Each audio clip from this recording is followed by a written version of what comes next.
দিনজোৰা কাৰ্যসূচীৰে আমি মেডাম মেফি উদযাপনৰ কাৰণে প্ৰস্তুতি কৰিছিলোঁ আৰু আমি আজি মেডাম মেফি উদযাপনৰ যিখিনি কাম কাজ আমাৰ এইখিনি প্ৰথমেই আমাৰ সামাজিক নিকাকৰণ আছিলে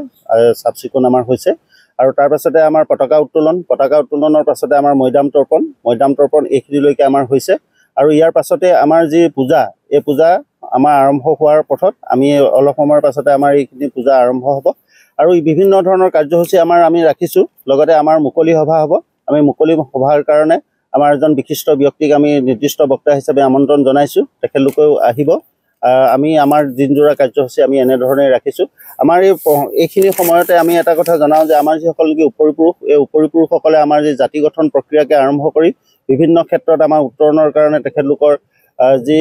অহুপুৰুষাৰ্থ সেই অহুপুৰুষাৰ্থক আমি শ্ৰদ্ধাৰে সোঁৱৰিছোঁ আৰু আমি সমগ্ৰ অসমবাসীলৈ আমাৰ এই স্থলীৰ পৰাই আমি মেডাম মেফিৰ শুভেচ্ছা জ্ঞাপন কৰিছোঁ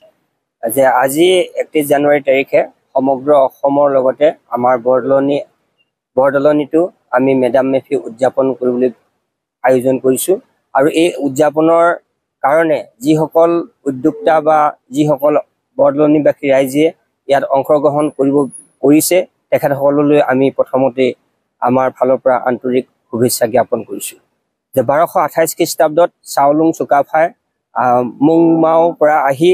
হুমাৰ খণ্ডত প্ৰৱেশ কৰি অৰ্থাৎ মুংদুন চুনখাম সোণৰ বাগিচাৰে ভৰা এই অসমত প্ৰৱেশ কৰাৰ পাছত 40জন আচলতে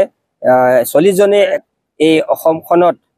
শাসন কৰি থৈ গৈছে তেওঁলোকৰ ৰাজত্বকালত তেখেতসকলে সমন্বয় হেতু গঢ়ি থৈ গৈছে 7 ৰাজ মাৰি 1 ৰাজ কৰিছে আৰু সমগ্ৰ অসমৰ বিভিন্ন জাতি জনগোষ্ঠী সকলোকে একত্ৰিত কৰি আমাৰ বৰ অসম গঢ়ি থৈ গৈছে আমাৰ সেই পুলিন পুঠাওসকলে যিসকলে এই বৃহত্তৰ অসমীয়া জাতি গঠন প্ৰক্ৰিয়াত বিশিষ্ট ভূমিকা গ্ৰহণ কৰিলে তেওঁলোকৰ কাৰণে আমি তেখেতসকলক এই সময়ত নমন কৰিছোঁ আৰু তেখেতসকলে যিবিলাক আমাৰ সমগ্ৰ অসমৰ উত্তৰণৰ কাৰণে সকলো ফালৰ উন্নয়নৰ কাৰণে যিখিনি কৰি থৈ গৈছে আমি সেইখিনিও আৰু শ্ৰদ্ধাৰে আমি স্মৰণ কৰিছোঁ আৰু আগন্তুক আমাৰ যিসকল আমাৰ অনুজ আছে বা বৰ্তমানৰ যিসকল লোক আছে এই লোকসকলে আমাৰ পৰৱৰ্তী প্ৰজন্মক আগুৱাই নিয়াৰ কাৰণে বৰ্তমানৰ সময় সাপেক্ষ পদক্ষেপ গ্ৰহণ কৰিব লাগিব বৰ্তমান সময়ত শৈক্ষিক অৰ্থনৈতিক সামাজিক ৰাজনৈতিক এই দিশসমূহৰ প্ৰতি গুৰুত্ব প্ৰদান কৰিব লাগিব এমপ্লয়মেণ্ট জেনেৰেশ্যন কৰিব লাগিব শিক্ষাৰ ক্ষেত্ৰত সকলোকে আমি আগুৱাই নিব লাগিব আমাৰ মাজৰ পৰাই দেশ চলাবৰ কাৰণে প্ৰশাসনিক বিষয়া আমি উলিয়াব লাগিব আমাৰ মাজৰ পৰাই প্ৰধানমন্ত্ৰী হ'ব লাগিব আমাৰ মাজৰ পৰাই ৰাষ্ট্ৰপতি হ'ব লাগিব তেনে ধৰণৰ আমি যাতে এক বাতাবৰণ সৃষ্টি কৰিব পাৰোঁ আমি সেই আজি এই মেডাম মেফিৰ পবিত্ৰ মুহূৰ্তত আমি অতি আন্তৰিকতাৰে আশা কৰিছোঁ আমাৰ এই জাতিটোৱে এই সমগ্ৰ সকলো অসমৰ সকলো জনগোষ্ঠীকে একত্ৰিত কৰি বৰ অসম গঢ়ি তুলিবৰ কাৰণে প্ৰত্যেকে প্ৰয়াস কৰক আৰু প্ৰত্যেকে একাত্মভাৱে সহৃদয়তাৰে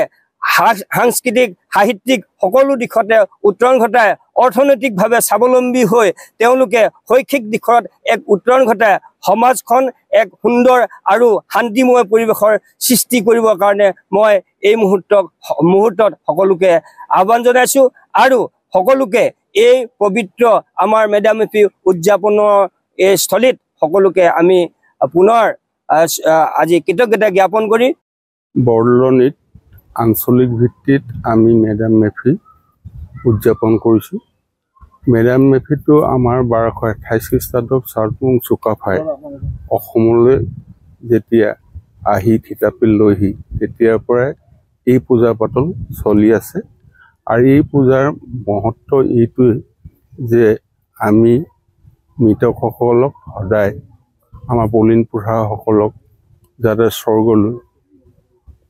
গৈ দেৱতাৰ হাৰিত তেওঁলোকে স্থান পায় এই চিন্তা চৰ্চাৰ আমাৰ এই পূজা আৰম্ভ হৈছে আৰু বৰ্তমান চলি আছে আমাৰ সদৌ বৰদলনি টাই আহোম ছাত্ৰ সন্থা আৰু বৰদলনিবাসী ৰাইজৰ সহযোগত আজি এই পূজা ভাগ আমি আয়োজন কৰিছোঁ পূজা আমাৰ চলি আছে আৰু এই পূজাৰ জৰিয়তে সমগ্ৰ অসমৰ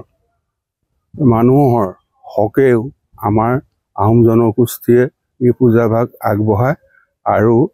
আমাৰ দেৱতাসকলে বা আমাৰ পুলিন পুঠাসকলে আমাক আশীৰ্বাদ দি আমাকো সেই পথেৰে লৈ যাবৰ কাৰণে যি আমি এই পূজাভাগ আগবঢ়াইছোঁ, তাৰ দ্বাৰা আমাৰ সকলো বংশধৰে যাতে উপকৃত হয় তাৰো চেষ্টা আমি পূজাভাগৰ জৰিয়তে কৰি আহিছোঁ। আৰু এই পূজাভাগ আমাৰ চলি থাকিব। আমাৰ সকলো বৰলনিবাসী ৰাইজৰ সহযোগত এই পূজাভাগে যাতে সাফল্যমণ্ডিত ৰূপত আগবাঢ়ি যাব পাৰে তাৰে কামনা কৰি